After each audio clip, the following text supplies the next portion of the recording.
Last month, Turtle Rock Studios left Evolve behind after working pretty damn hard to revitalise a game that was pretty much dead due to an extremely rocky launch. Of course, after this and after the very turbulent journey that Evolve had, many wondered about the future of Turtle Rock Studios, but it seems they've managed to survive the troubling times of Evolve, as in a recent interview with Games Industry, which will be linked in the description below, they are working on a new project and they're going back to their roots, as of course they are most known for the very successful Left 4 Dead franchise. And they're going back to those co-op first-person shooter roots with a co-op first-person shooter with a strong dark fantasy element, and it's going to be powered by Unreal Engine 4. First of all, I have some comments from the co-founder of Turtle Rock, Phil Robb. And he said, quote, "We are developing a new franchise set in an all-new universe that leverages the style of gameplay our community loves and expects from Turtle Rock Studios. We're focusing on what we do best, heart-pounding moment-to-moment online co-op FPS action. And with Perfect World as our partner, who will be publishing by the way, we will always make sure that our players come first by listening to them and growing the game based on how they play and interact over what we hope are many years to come. We cannot wait to show them what we have in store. What we can say is that we're definitely going back to our moment-to-moment gameplay roots with a huge focus on co-op FPS. There will be plenty of baddies to shoot up, but it is not a zombie game or anything post-apocalyptic. What we can say right now is there is a strong dark fantasy element to it." Now we also have some comments from President and GM of Turtle Rock, Steve Goldstein, and apparently they aren't willing to go so far as to say, hey, this is a spiritual successor. And he said, quote, "We think that kind of label has big expectations tied to it also. It sets an expectation that we're making something sequel-like that does not deviate too far from the original formula. And while we focus on awesome first-person shooting and co-op, we'd rather have the new game be something our players classify and designate and judge without us affixing the label ourselves." So, while of course it is going to be compared to their previous titles, and whether or not that is favourable or not obviously depends on the final product, but they're not going to be saying, hey, this is a spiritual successor. They want this game to stand on its own as much as it possibly can. Now of course, one of the things that happened just before Turtle Rock left Evolve behind is that they came back with Evolve Stage 2, which was a free-to-play version of the heavily derided AAA game.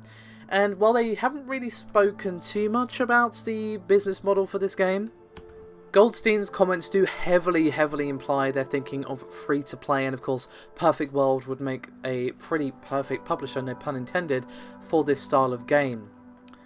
And he said, quote, "We can't overstate how helpful F2P is to us as developers. It's a direct line toward taking the game that we wanted to play when we first started working on it and ensuring that it will be a game that our community wants to play for years to come. That completely changes the dynamic of how we make games. With a $60 product, you only know if you're going to be in a good or bad direction with some focus test groups and then an alpha and a beta. There's not much room to change course if you see elements that you want to work on based on how players are actually playing your game.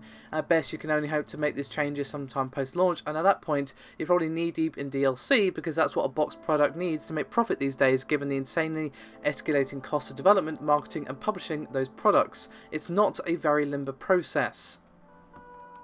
But with a service-based title, we can react to players' behaviour instantly. If we see something that players don't like, we can modify it in the next patch. Same goes for things that users are enjoying our playstyles that we didn't anticipate. With Evolve Stage 2, we are releasing an update every week with changes to the game that are based on our users' reactions. We expect to implement this process at the outset on our new title.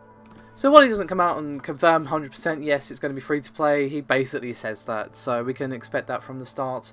And to be honest, given that the price tag of Evolve was one of the major contention points for that game, that's probably a good idea, to be honest. I mean, as long as they get the business model right, as long as it's not too nickel and dimey, as long as it's fair, look at the free-to-play games that have done it well, that don't, make it too frustrating for a free player and don't, make it basically impossible to play or really grindy to play without spending money. There are obviously many pitfalls that come with free-to-play, and of course, there's the issue that the phrase free-to-play can get the reaction of like, oh god, free-to-play? Really? Some people just want to buy the game, have the content, and that's it, rather than have to worry about microtransactions and such. So there is still, of course, downsides to this and their own pitfalls to avoid, but I feel with Evolve kind of hanging around their neck like a rotting albatross, this is definitely a good move because, you know, as I said, the $60 price tag for Evolve was definitely one of the issues. That plus, you know, the really mangled marketing, you know, the messaging about the DLC and the skins and the extra unlockable monsters and the hunters that you could get.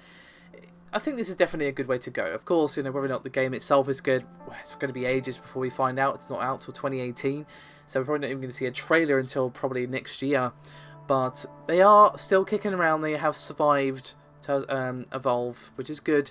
I'm looking forward to see what they do. I mean, I don't know if they can actually make a dent in Left 4 Dead's sort of market. I mean, a new game that's actually fresh and got decent graphics, you know, that isn't aging more and more each day, with fun and engaging gameplay, yeah, that probably would attract people who still like to play Left 4 Dead, but of course, you know, they are taking on Left 4 Dead, so there is that as well. It's going to be a very, very interesting time indeed for Turtle Rock. Best of luck to them. Fingers are crossed. I'm curious to see what it is they've got in store for us. Now, as I mentioned, this was in an interview with Games Industry, and the full thing is quite lengthy, so I suggest you check the description below for a link. It is there for your perusal if you so desire. Crack out the popcorn, as it is a long one. Thank you very much for watching, and yes, that's what she said.